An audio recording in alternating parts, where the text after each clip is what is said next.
Hello mga Mima! Ayan, sa video to ay magluluto na naman ako ng aming magiging ulam sa tanghalian. At dito nga ay isa na lang ko na itong ating kawali at lalagyan na natin ng mantika.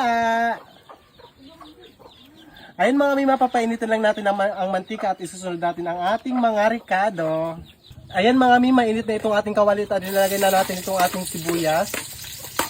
Inuuna ko talaga itong ating sibuyas mga Mima, katulad nga ng sinasabi nyo dahil yung ating bawang ay madaling nasusunog mga Mima. Ayan, halo-halo lang natin. Ayan mga Mi, isusunod natin itong ating bawang. Itong ating luya.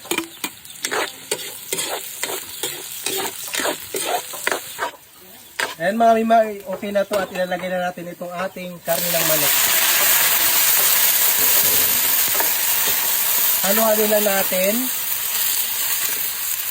Takpan ko lang mga Mi. Ayun mga Mi, makabalikan natin itong ating niluluto at ayan. Halo-haloin ko lang. At dahil nga okay na yung ating karne mga Mi, ilalagay ko na itong ating anong yung tawag dito, langka mga Mi. Hala, puno-puno. Ayan mga Mi, ko hinalo-halo ko lang ito at isusunod na natin dyan ang ating unang tiga ng gata ng niyog. Ayan. Ilalagay ko na din itong ating luyang dilaw mga Mi. Maglagay tayo ng asin mga Mi. At nitong ating pangpalasa. Uy, yung manok talaga.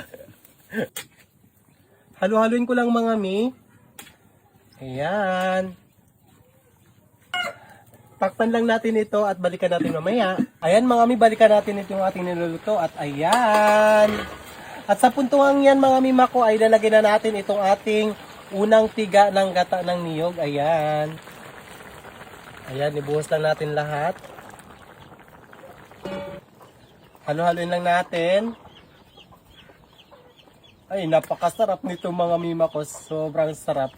Ayan mga Mima ko, sa mga hindi pa pala nakapag-follow sa akin dito sa aking Facebook page, please pakipollow na po ako. At sa mga hindi pa nakasubscribe sa aking YouTube channel, pakisubscribe at pakipollow na din ako sa aking TikTok account. Ayan mga Mima ko. Maraming salamat po sa inyong walang sawang pagsuporta sa akin mga Mima ko. At sa puntong ito, ay titikman na natin itong ating niluluto. Kukuha lang ako ng ito, kutsara. Ayan, tikman lang natin.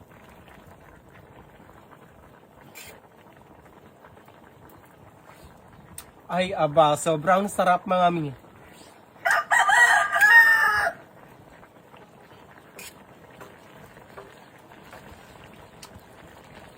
So ayan mga Mima ko, hanggang dito na lang po ang video ko na ito. Maraming salamat po sa inyong walang sawang pagsuporta sa akin. Ingat po tayo palagi. Assalamualaikum warahmatullahi ta'ala wal barakat.